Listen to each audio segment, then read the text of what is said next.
पंजाब में स्थित सिख धर्म के 3 तख्त साहिबान वाले शहरों को पावन शहरों का दर्जा देना पंजाब सरकार के लिए बड़े सौभाग्य की बात है। ये शहर है श्री अमृतसर साहिब, श्री आनंदपुर साहिब और तलवंडी साबो। ਇਹ ਤਿੰਨੋਂ ਤਖਤਾਂ ਦੇ ਸ਼ਹਿਰਾਂ ਨੂੰ ਪੰਜਾਬ ਦੇ ਅਧਿਕਾਰਤ ਪਵਿੱਤਰ ਸ਼ਹਿਰ ਵਜੋਂ ਐਲਾਨ ਕਰਨ ਦਾ ਫੈਸਲਾ ਕਰਦਾ ਹੈ। विलासराव देशमुख कांग्रेस के बड़े नेता थे। जब 2008 में मुंबई हमला हुआ था तब वही महाराष्ट्र के सीएम थे और उसी हमले के कारण उन्हें सीएम की कुर्सी छोड़नी पड़ी थी।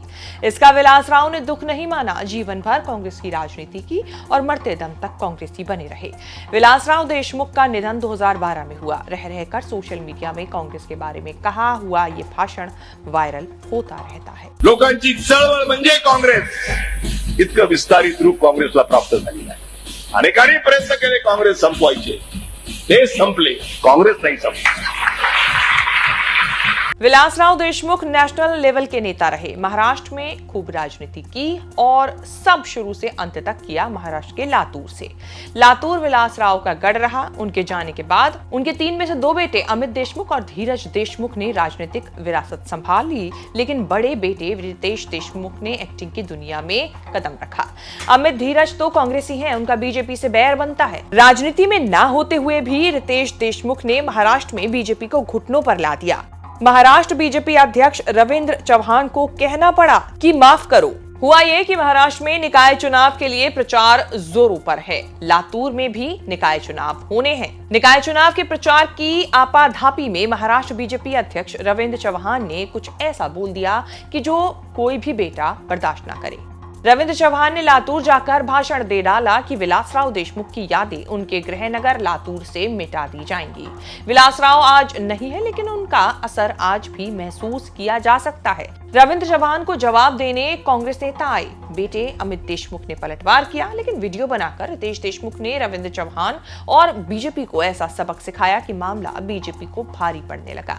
रितेश ने इतना ही बोला कि पापा का नाम जनता के दिलों में है, इसे कोई नहीं मिटा सकता। दोन्ही हात वर करून सांगतो, लोकांसाठी जगलेल्या माणसांची नावं मनावर कोरलेली असतात।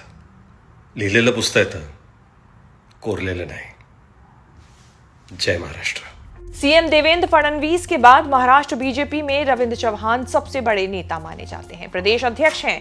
उनका कहा पार्टी की लाइन मानी जाती है। मामला बिगड़ा तो रविंद्र चौहान ने माफी मांगने में कतई देर नहीं की। कहा, मैंने विलासराव देशमुख की आलोचना नहीं की, लेकिन कांग्रेस लातूर में विलासराव देशमुख के नाम पर वोट मांग रही है। मेरे अच्छे मित्र एवं उनके बेटे की भावनाएं आहत हुई हैं, तो मैं उनसे माफी मांगता हूं। बयान को राजनीतिक रूप से नहीं देखा जाना चाहिए। विलासराव फार मोठे नेते होते, मुख्यमंत्री म्हणून त्यांनी काम केलंय। भावना दुखावल्या असतील तर मी नक्कीच त्यांची दिलगिरी व्यक्त करतो। ते असं म्हणाले की लोकांसाठी जगलेल्या माणसाची नाव आता एकच म्हटलं, मी एकच गोष्ट पुन्हा मी तेच सांगेन, तुम्ही ते पूर्ण म्हटल्यानंतर पॉलिटिकली या सगळ्या गोष्टीकडे पाहू नका। माझी पुन्हा तेच विनंती आहे, त्यांच्या चिरंजीवांना तेच सांगण्याचा मी प्रयत्न करेन। जर त्यांच्या भावना दुखावल्या असतील तर मी त्यांची दिलगिरी व्यक्त करेन। लातूरकरांची दिलगिरी व्यक्त करतात। पुढचा प्रश्न, रितेश देशमुख प्रचंड राजनीतिक परिवार से हैं, लेकिन खुद को राजनीति से दूर रखा हुआ है। कांग्रेस के अच्छे बुरे दौर आए, लेकिन कभी खिलाफ नहीं गए। फ्रंट पर आकर सिर्फ अपने भाइयों के लिए प्रचार करते हैं। राहुल गांधी की तारीफ करते रहे हैं। कांग्रेस के राजनीतिक मंचों पर आते हैं, भाषण देते हैं, लेकिन खुद राजनीति में उतरे नहीं। कांग्रेस के स्टार प्रचारकों की लिस्ट में कभी नाम नहीं आता। सबके फेवरेट माने जाते हैं रितेश देशमुख। बीजेपी से सामने से पंगा भी नहीं लेते, लेकिन कुछ गलत होता देख चुप भी नहीं बैठते। इससे पहले उन्होंने बीजेपी को तब लपेटा था जब मालवन में छत्रपति शिवाजी महाराज की वो मूर्ति टूट कर गिर गई थी, जिसका अनावरण पीएम मोदी ने किया था। जोरदार प्रतिक्रिया बीजेपी के खिलाफ हुई थी। तब भी रितेश देशमुख ने इतना ही कहा था, राजे माफ करा। मूर्ति विवाद का निपटारा तब हुआ जब पीएम मोदी ने महाराष्ट्र आकर सिर झुकाकर माफी मांगी थी। पिछले साल नवंबर में विधानसभा चुनाव में भाई धीरज के लिए प्रचार करते हुए रितेश देशमुख ने बीजेपी पर जोरदार हमला किया था। बीजेपी की धर्म की राजनीति पर तंज कसा कि धर्म खतरे में नहीं है, खतरे में बीजेपी है।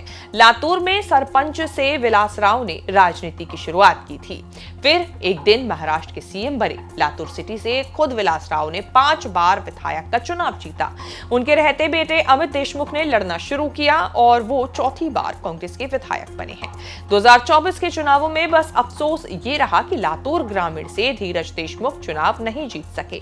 अरसे से इसका इंतजार है कि आज नहीं तो कल रितेश देशमुख भी फिल्मों से राजनीति में आएंगे, लेकिन ये कब होगा इसकी कोई गारंटी खुद वही दे सकते हैं। इस रिपोर्ट में इतना ही। इस रिपोर्ट को लेकर आपकी क्या राय है, कमेंट करके जरूर बताएं और आगे भी ऐसी खबरें देखने के लिए, देश विदेश से जुड़ी तमाम बड़ी खबरों के साथ अपडेट रहने के लिए आप देखते रहें न्यूज़ तक।